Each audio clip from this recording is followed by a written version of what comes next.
Ayan po, may isang magandang umagang muli sa ating lahat. Tayo ay muling dadako sa ating pag-aaral sa araw na ito at hiniling ko na sabayan niyo ako sa isang maikling panalangin. Diyos na makapangyarihan sa lahat, tunay na napakabuti mo Diyos. Isang bagong umaga ang pinagkalo mo sa amin, panibagong kalakasan at tunay na ang pagpapala mo ay hindi nauubos. Lord, maraming salamat at kami ay lumalapit sa iyo kung ano man po yung mga nagawa naming pagkakasala sa aming isipan, sa aming mga pagsasalita, sa aming mga gawa, Panginoon. Ako ay lumalapit sa iyo at humihingi ng kapatawaran. Linisin mo po ang puso ko at sa pamamagitan ng iyong banal na Espiritu ay turuan mo kami. Loobin mo, O Diyos, na sa aming pag-aaral ay madinig namin ang malinaw ang iyong tinig. Gamitin mo lamang po ang iyong lingkod bilang daluyan ng iyong mga salita. At sa mga nakikinig po at nakakapanood, dalangin ko po na ang iyong banal na Espiritu ang siyang kumilos sa kanilang mga buhay. Maraming pong salamat. In Jesus' name, I pray. Amen. So tayo pa ay dadako sa ating pag-aaral sa Genesis chapter 22, yung buo pong chapter. Babasahin ko po ito at ito po yung pagsubok na ginawa ng Diyos kay Abraham. Pagkalipas ng ilang panahon, sinubok ng Diyos si Abraham. Tinawag siya ng Diyos, Abraham. Narito po ako, tugon naman niya. Sinabi sa kanya, isama mo ang kaisa-isa at pinakamamahal mong anak na si Isaac at magpunta kayo sa lupain ng Moria. Umakyat kayo sa bundok at ituturo ko sa iyo at ihandog mo siya sa akin. Kinabukasan, maagang bumangon si Abraham at nagsibak ng kahoy na gagamiting panggatong sa handog na susunugin. Inihanda niya ang asno at umalis kasama si Isaac at ang dalawang aliping lalaki papunta sa lugar na sinabi ng Diyos sa kanya. Nang ikatlong araw ng paglalakbay, natanaw na nila ang dakong kanilang pupuntahan. Kaya't sinabi ni Abraham sa kanyang mga alipin, bantayan ninyo rito ang asno at kami nalaman ng bata ang akit sa bundok. Sasamba kami sa dako roon at babalikan namin kayo. Ipinapasa ni Abraham kay Isaac ang kahoy na panggatong, dala naman niya ang apoy at patalim, at magkasama silang lumakad.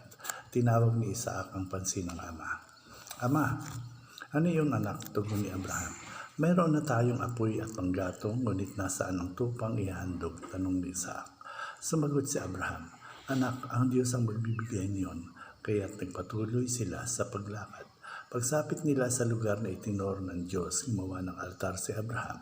Inayos niya sa ibabaw nito ang panggatong at tiniga si Isaac matapos kapusin. Nang sasaksakin na niya ang bata, tinawag siya ng anghel ni Yahweh at mula sa langit ay sinabi, Abraham, Abraham. Narito po ako, sagot ni Abraham. Sinabi ng anghel, huwag mong patayin ng bata, huwag mo siyang saktan. Natitiyak ko ngayong handa kang sumunod sa Diyos sapagkat hindi mo pinagkait sa kanya ang kaisa-isang mga anak. Paglingon niya, may nakita siyang isang lalaking tupa na ang mga sungay ay napasabit sa mga sanga ng kahoy. Ito ang kinuha ni Abraham at tinihandog sa halip ng kanyang anak. Kaya't ang lugar na iyon ay tinawag ni Abraham na si Yahweh ang nagkakaloob at magpahanggang ngayon sinasabi ng mga tao, sa bundok ni Yahweh ay may nakalaan.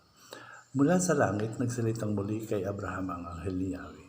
Ako'y nangangako sa pamamagitan ng aking pangalan ni Yahweh, sapagkat hindi mo pinagkat sa akin ang kaisa sa mong anak, pagpapalain kita.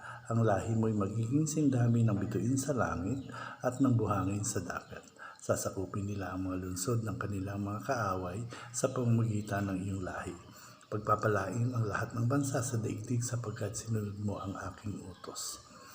Binilikan ni Abraham ang kanyang mga alipin at sama-sama silang umuwi sa Beersheba. Nakita po rin natin dito yung pagsubok ng Diyos kay Abraham na ihandog yung kanyang pinakamamahal at kaisa-isang anak na si Isaac. Hindi po nagdalawang isip o nag-isip man lamang si Abraham na huwag ibigay ang kanyang anak. Agad siyang tumalima sa utos ng Diyos at sinunod niya kung ano yung mga instruction ng Diyos na kanyang gagawin. At nangyari nga, nung kanyang ibibigay na ang kanyang kaisang anak na si Abraham, sasaksakin na niya para ialay, kinausap siya ng anghel ng Diyos at ang sabi ay huwag patayin si Isaac dahil napatunayan ng Diyos kung gaano siya katapat sa ating Diyos. Sa ating buhay may mga pagsubok na ibinibigay ang Diyos. At minsan, yung mga pagsubok na yun ay tinitingnan natin bilang kabigatan. Natatakot tayo na harapin ito sa halip na